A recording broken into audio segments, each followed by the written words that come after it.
Malaikat Jibril berkata, "Wahai Rasulullah, sampaikan salam dari Allah Subhanahu wa Ta'ala dan dariku kepada Khadijah.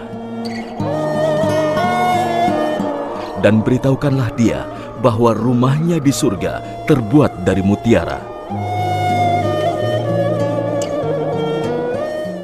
Tidak ada kebisingan dan kepayahan di dalamnya." Hadis riwayat Muslim.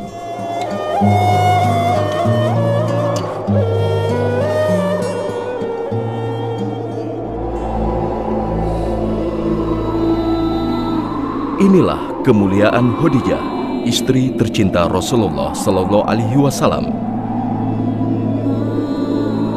Tempat bernaung, berkeluh kesah, dan menjadi sandaran serta perisai Rasulullah dalam menyebarkan risalah ilahi.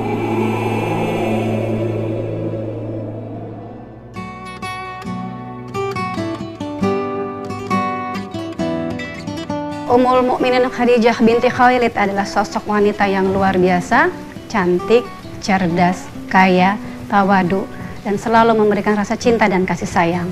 Beliau adalah istri pertama dari Rasulullah SAW yang membantu dengan jiwa, harta, dan ketabahan perjuangan Islam. Khadijah binti Khuwailid lahir di Mekah tahun 63 sebelum Hijriah. Ayahnya Khuwailid bin Asad bin Abdul Uzza bin Qusay. Nasabnya bertemu dengan nasab Rasulullah di kakek keempat, yaitu Qusay bin Kilab. Kecantikan, kecerdasan, kehormatan, dan budi pekertinya dikenal luas di kalangan Quraisy, hingga mereka menjulukinya At-Thahirah atau wanita suci. Sejarah bahkan mencatat kaum Quraisy mengagungkan Khadijah dan menyebutnya Ratu Quraisy atau Ratu Mekah karena kekayaannya yang melimpah. Sejarah tidak menyebutkan tentang seberapa besar kekayaan Khadijah, tapi kita bisa melihat beberapa indikasi. Pertama adalah tentu bukan sembarang orang yang punya perdagangan yang sampai ke negeri Syam. Tidak sembarang pedagang biasa, karena dia memerlukan sebuah modal yang besar. Khadijah kelak perdagangannya ada di sekitar Mekah, pasar-pasar di sekitar Mekah, juga perdagangan yang merupakan kebiasaan orang Quraisy, li'ilafi Quraisy, ilafihim rihlatas syita'i was-saif. Kebiasaan perjalanan dagang orang-orang Quraisy, di mana mereka terbiasa berdagang di musim panas dan musim dingin. Perjalanan mereka jauh, setidaknya ketika musim panas mereka berjalan ke utara kurang lebih 1000 kilo ke arah negeri Syam. Itu pasti mereka tidak mau berdagang dengan angka yang kecil. Saya berikan satu contoh angka bahwa biasanya dalam perdagangan mereka itu sekali jalan sekian banyak onta, bahkan sampai bisa 1000 onta. Dan itu nanti ada rombongan yang tugasnya selain pedagang juga pengawal sebagai pasukan. Kalau di tengah jalan ada gangguan keamanan. Sofwan bin Umayyah yang saat itu salah seorang pemimpin Quraisy pernah memimpin 1000 kafilah dagang, 1000 onta. Itu angkanya 50.000 dinar. Jadi kita bisa perkirakan itu. Dan 50.000 dinar itu tentu milik beberapa orang di Mekah. Maka alangkah dahsyatnya kekayaan seorang Khadijah. Itulah mengapa banyak pria terhormat di kalangan bangsawan Quraisy ingin meminangnya, sekalipun Khadijah telah 2 kali menikah dan dikaruniai 2 anak. Ratu Quraisy ini pun menolak pinangan semua pria. Namun hatinya mulai tertambat dengan sosok pria yang dikenal di kalangan sukunya sebagai Al-Amin, atau orang yang dipercaya karena kejujurannya. Dialah Muhammad bin Abdillah. Khadijah menyertakan pekerjanya yaitu Maisarah. Maisarah adalah seorang laki-laki, bukan perempuan. Disertakanlah Maisarah berangkat bersama Muhammad ke negeri Syam untuk berdagang. Maisarah dipesan oleh Khadijah, kamu harus ikuti apapun yang diperintahkan oleh Muhammad. Sepulang itu maka kemudian diceritakan semua diceritakan. Bahkan disebutkan perdagangan yang dibawa Muhammad ke negeri Syam itu untung 4 kali lipat. 1 dirham berlipat dari 4 dirham. Jadi 4 kali lipat keuntungannya. Jadi bisnisnya sukses, ini luar biasa. Kejujurannya dikenang betul. Bahkan Maisarah bertemu dengan beberapa peristiwa yang disampaikan semakin menunjukkan kekagumannya. Di saat itulah maka Khadijah sebagai wanita yang baik, wanita yang suci, dia tahu bagaimana menjaga dirinya sebagai seorang wanita yang baik. Dia suka terhadap Muhammad, tapi dia tahu bagaimana harus berinteraksi dengan laki-laki. Tidak sembarang kemudian dia dengan cara yang tidak baik untuk mendekat ke laki-laki. Maka dia berbincang dengan teman akrabnya yang bernama Nafisah binti Munyah. Khadijah ketika berbincang dengan Nafisah sesungguhnya tidak langsung menyampaikan bahwa saya ingin dinikahi Muhammad. Tidak ada kalimat itu, bahkan dia sangat menjaga. Tapi Nafisah paham betul apa yang dimau oleh Khadijah karena teman akrabnya. Datanglah Nafisah ke Muhammad SAW kemudian bertanya. Pertanyaan Nafisah juga sangat menarik dialognya. Nafisah mengatakan, Muhammad, kenapa tidak kunjung menikah? Jawaban Muhammad saat itu adalah mengatakan bahwa ma indi ma atazawwaju bih. Aku tidak punya apa-apa yang bisa aku gunakan untuk modal nikah. Maka Muhammad SAW ketika tidak percaya diri itu, Nafisah segera menjawab. Kata Nafisah, bagaimana kalau kamu dipanggil gitu, untuk menikahi seorang wanita yang tidak mempedulikan kemiskinanmu itu, kemudian dia wanita terhormat, wanita yang kaya, ya, bagaimana kalau kau diajak untuk menikahi wanita seperti itu? Kemudian Nabi mengatakan, atau Muhammad SAW mengatakan, wamanhi, siapa dia itu? Nafisah mengatakan Khadijah. Muhammad pun setuju menikahi Khadijah. Dengan didampingi dua pamannya, Abu Thalib dan Hamzah bin Abdul Muthalib, Muhammad melamar Khadijah dengan mahar 20 ekor onta muda. Pada tahun 595 Masehi, pernikahan agung pasangan mulia Al-Amin, pria terpercaya yang berusia 25 tahun, dan wanita suci yang berusia 40 tahun, digelar di Mekah. Aisyah pernah menyampaikan bahwa tidak ada wanita yang paling aku cemburui kecuali Khadijah. Padahal aku belum pernah bertemu dengan Khadijah.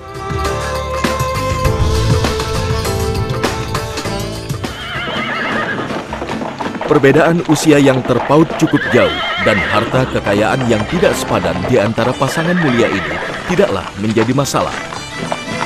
Karena dilandasi oleh cinta yang tulus dan pengabdian kepada Allah Subhanahu wa Ta'ala.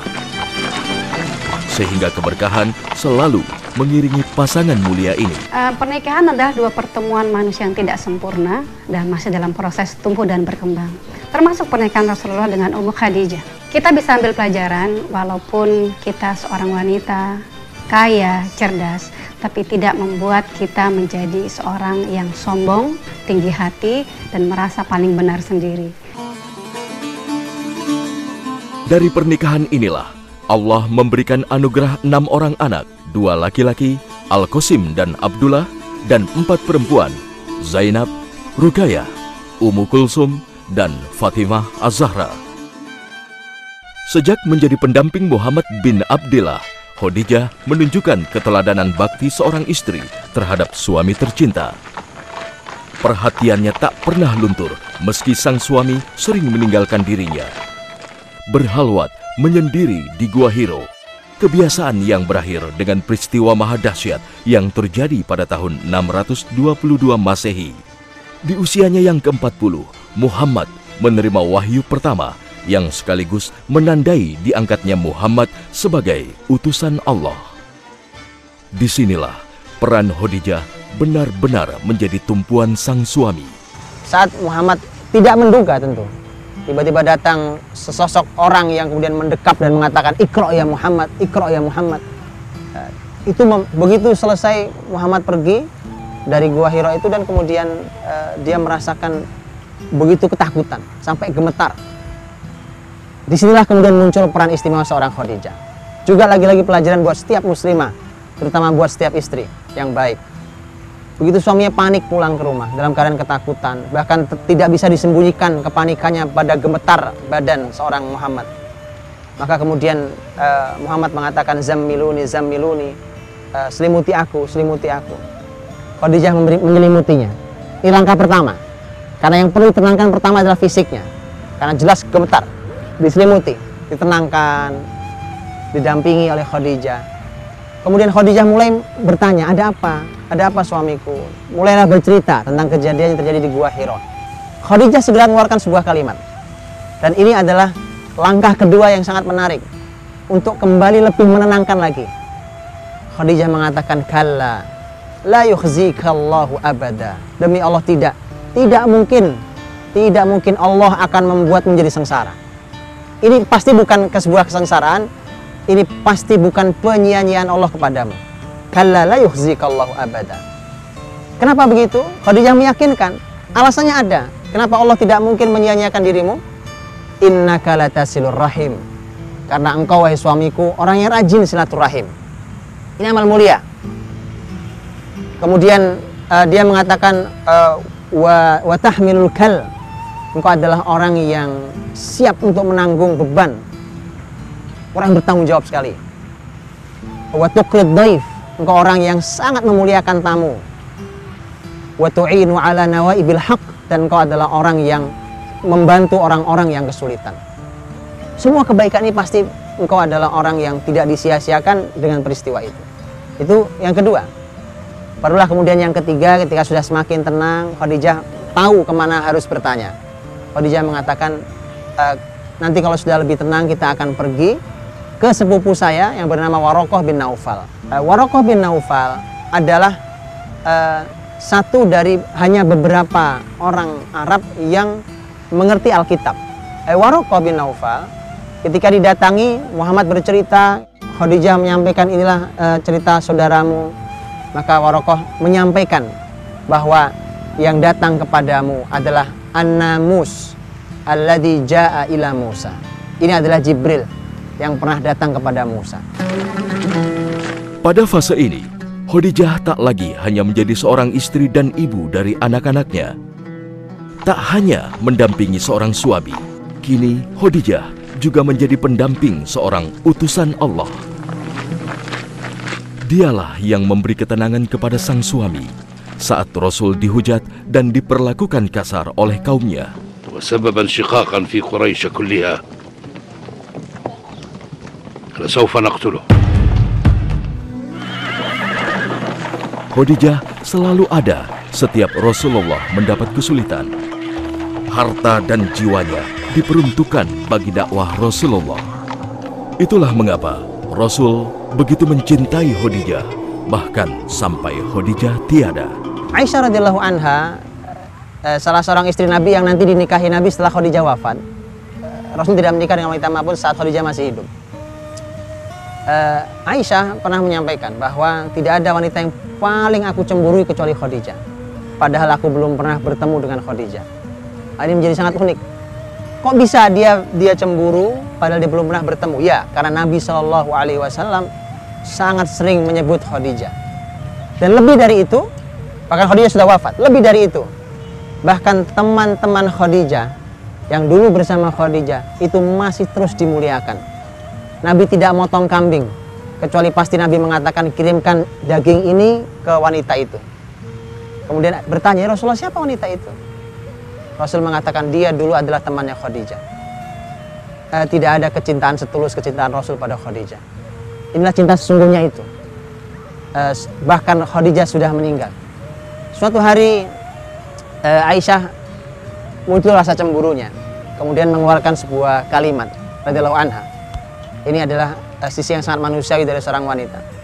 Dia mengatakan, ya Rasulullah, kalau engkau punya kambing, kemudian ada dua taman, yang satu taman masih hijau, belum pernah dimakan oleh kambing manapun, yang satu sudah bekas diinjak-injak oleh kambing yang lain, kemana kau gembalakan kambingmu? Nabi mengatakan, pasti ke padang rumput yang masih hijau. Kemudian ternyata ini adalah muqaddimah dari seorang istri yang cerdas radhiyallahu anha untuk masuk ke menunjukkan rasa cemburunya. Aisyah mengatakan, bukankah Allah telah memberimu ganti seorang istri yang lebih baik dibandingkan kau selalu menyebut-nyebut wanita tua itu? Radhiyallahu anha, dua-duanya wanita mulia. Maka jawaban Nabi SAW ada jawaban yang final menunjukkan siapa Khadijah. Nabi mengatakan pada Aisyah, wallahi ma abdalani Allahu khairan minha. Demi Allah, tidak pernah Allah menggantiku istri yang lebih baik dari Khadijah. Kalau Nabi Muhammad berhenti di sini, maka pasti menyakiti Aisyah radhiyallahu anha. Tapi Nabi memberikan 4 alasan yang 4-empatnya tidak sama sekali bisa dilakukan oleh Aisyah radhiyallahu anha. Jadi kemudian pas, fair. Bukankah kalau Nabi mencintai Khadijah sedemikian luar biasa sampai Nabi mengatakan tentang cintanya pada Khadijah, ruziktu hubbaha, aku dianugerahi cintanya. Itu kalimat Nabi untuk Khadijah. Dan Nabi menyebutkan 4 hal yang ini tidak bisa dilakukan satupun oleh Aisyah radhiyallahu anha. Nabi mengatakan amanat hina kadzdzabani an-nas, amanat hina kaffarani an-nas. Dialah wanita yang beriman saat masyarakat kafir. Wasaddaqatni hina kadzdzabani an-nas, dan dialah yang membenarkan aku saat semua orang mendustakan aku. Kemudian wawasatni bimaliha, dialah yang memberikan hartanya kepadaku. Warazaqani Allahu minha aulad, dan darinya aku dianugerahi Allah anak-anak, keturunan. Datang Jibril ke Rasulullah Muhammad SAW. Muhammad, Khadijah akan datang. Kalau dia datang, sampaikan salam untuknya dan berikan kabar gembira dengan rumah yang telah Allah bangunkan di surga untuknya.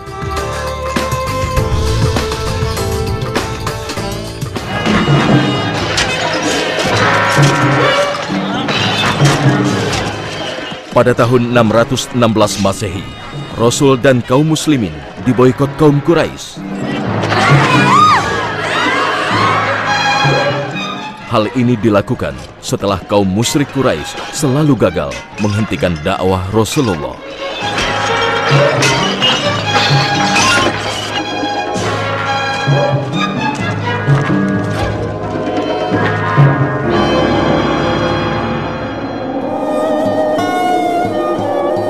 Rasulullah diisolasi di sebuah lembah milik keluarga besarnya di pinggiran kota Mekah.